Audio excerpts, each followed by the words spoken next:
5ই আগস্টের পরবর্তী সময় থেকে দেখছি যে জুলাইকে কুক্ষিগত করার চেষ্টা করছে একটি মহল। একই সাথে আপনারা দেখবেন যে জুলাইয়ের বিপরীতে সম্পূর্ণ বিএনপিকে বা ছাত্রদলকে দাঁড় করানোর বিভিন্ন ধরনের প্রোপাগান্ডামূলক তথ্য দিয়ে একটা পায়তারা চলছে।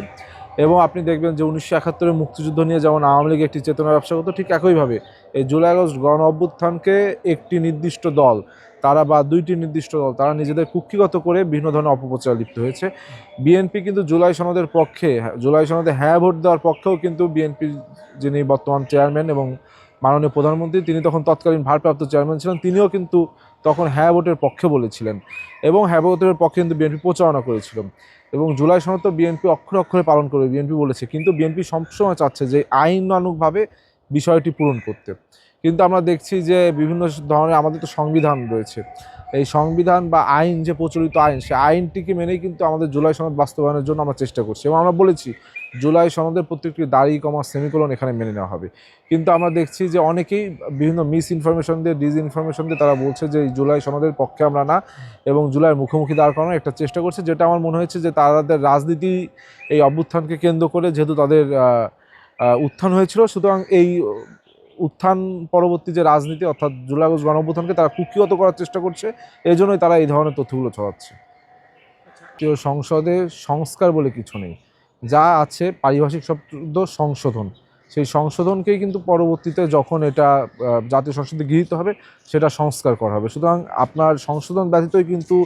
আপনার সংস্কার করার কোনো ব্যাপার স্যাপার কিন্তু জাতীয় সংসদের যে পরিভাষা রয়েছে বা আইন রয়েছে সেখানে নেই, যার জন্য এখানে বলা হচ্ছে যে আমরা আগে সংস্কার করব, আমরা আগে সংশোধন করব, সেই সংশোধন গৃহীত করে আমরা সেই সংস্কারে হাত দিব। অনুযায়ী তো আপনার ডেপুটি স্পিকার বিরোধী দল থেকে দেওয়ার কথা ছিল এবং বিএনপি কিন্তু আমন্ত্রণও জানিয়েছে যে ডেপুটি স্পিকার পদটা যেন জুলাই সনদ অনুযায়ী আপনার আপনার যারা বিরোধী দল রয়েছে তাদের মধ্যে থেকে দেওয়া হয়, কিন্তু তারা কিন্তু সেই আবেদনে সাড়া দেয়নি। সুতরাং আমরা বলেছি যে এই সংশোধনে, এই সংবিধান, এই আপনার যে সংসদ রয়েছে, এই সংসদে এই জুলাই সনদে বিভিন্ন বিতর্ক হবে, বিভিন্ন ডিবেট হবে এবং সেইখানে আমাদের আইনমন্ত্রী সহ স্বরাষ্ট্রমন্ত্রী বলেছেন যে কি কি আইন জুলাই সনদের ভঙ্গ করা হয়েছে, কারা ভঙ্গ করেছে, কীভাবে ভঙ্গ করেছে সেটিও যেমন তুলে ধরা হবে, ঠিক একইভাবে জুলাই সনদ কীভাবে বাস্তবায়ন করবে তারও কিন্তু একটি রোডম্যাপ সেখানে হবে। আমাদের তো বিভিন্ন রাজনৈতিক দল, এই যে আপনি বললেন সংস্কার কমিশনের আন্ডারে বিভিন্ন রাজনৈতিক দল তাদের মতামত তুলে ধরে